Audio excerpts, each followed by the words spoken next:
ভগবান কি সত্যি ভক্তের প্রেমে বাধ্য হন? একটি ছোট শিশুর ভক্তি একজন অহংকারী রাজার শক্তিকে পরাজিত করেছিল। আজ শুনুন ভক্ত আর ভগবানের প্রেমের এক অলৌকিক কাহিনী। অনেককাল আগে এক অসুর রাজা ছিল, হিরণ্যকশিপু। তার শক্তি ছিল অপরিসীম। দেবতা, মানুষ সবাই তাকে ভয় করত। সে চেয়েছিল সবাই তাকে ঈশ্বর বলে পূজা করুক। কিন্তু তার নিজের পুত্র প্রহ্লাদ শৈশব থেকেই ভগবান বিষ্ণুর নাম জপ করত। খেলতে খেলতে, ঘুমাতে ঘুমাতে, এমনকি শ্বাসে শ্বাসে সে বলতো, ও নমো নারায়ণায়, ও নমো নারায়ণায়।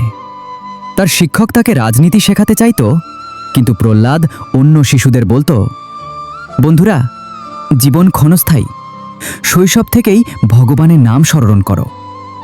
এই কথা শুনে হিরণ্যকশিপু ক্রুদ্ধ হয়ে উঠল। সে বলল, আমার ছেলে আমার বিরুদ্ধেই বিষ্ণুর ভক্ত। শুরু হলো অত্যাচার। বিষধর সাপের মাঝে ফেলে দেওয়া হলো, কিন্তু সাপ তার পায়ে জড়িয়ে শান্ত হয়ে রইল। আগুনে নিক্ষেপ করা হলো, কিন্তু আগুনও ভক্তকে স্পর্শ করল না। তারপর এলো হোলিকার ঘটনা। হোলিকা আগুনে না পোড়ার বর পেয়েছিল। সে প্রহ্লাদকে কোলে নিয়ে আগুনে বসল। সবাই ভাবল এবার প্রহ্লাদ শেষ। কিন্তু ভগবানের কৃপায় হোলিকা দগ্ধ হল আর প্রহ্লাদ বেঁচে গেল। কারণ ভক্তকে রক্ষা করতে ভগবান নিয়মও বদলে দেন। তবু হিরণ্যকশিপুর অহংকার ভাঙল না। একদিন সে গর্জে উঠল, তোর ঈশ্বর কোথায়? প্রহ্লাদ বলল, তিনি সর্বত্র আছেন। রাজা বলল, এই স্তম্ভেও? প্রহ্লাদ বলল, হ্যাঁ, এই স্তম্ভেও। রাগে হিরণ্যকশিপু স্তম্ভে আঘাত করল, আর তখন ভেঙে গেল স্তম্ভ। প্রকম্পিত হল পৃথিবী, কেঁপে উঠল স্বর্গ, আর প্রকাশ পেলেন নৃসিংহদেব। নরসিংহা অর্ধেক সিংহ, অর্ধেক মানুষ, চোখে অগ্নি, রুদ্ররূপ। ভক্তের প্রেমে ভগবান স্বয়ং আবির্ভূত হলেন।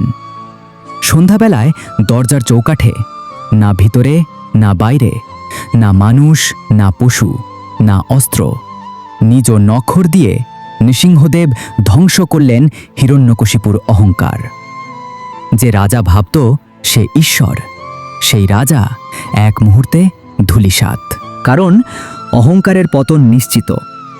কিন্তু এরপর ঘটল আরও আশ্চর্য ঘটনা।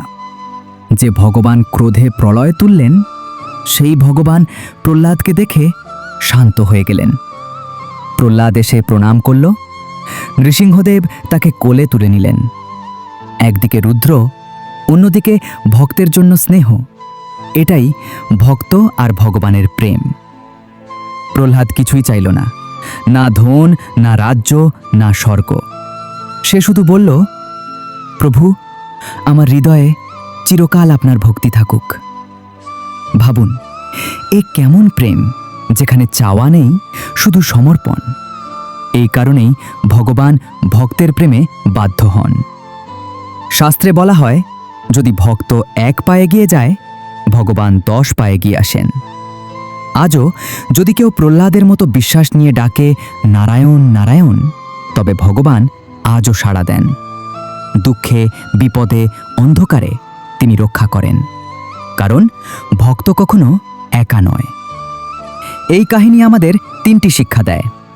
প্রথম, সত্য ভক্তিকে কেউ পরাজিত করতে পারে না। দ্বিতীয়, অহংকারের পতন নিশ্চিত। তৃতীয়, ভগবান দূরে নন, সত্যপ্রেমে ডাকলে তিনি আসেন। হয়তো স্তম্ভ ভেদ করে নয়, কিন্তু অলৌকিকভাবে জীবনে ঠিকই আসেন। তাই নিজেকে প্রশ্ন করুন, আমার ভক্তি কি প্রহ্লাদের মতো? আমার প্রেম কি নিঃস্বার্থ? আমি কি শুধু চাই, নাকি সত্যি সমর্পণ করি? ভাবুন, কারণ ভক্তের প্রেমে ভগবান আজও বাধ্য হন। জয় নৃসিংহদেব, জয় ভক্ত প্রহ্লাদ।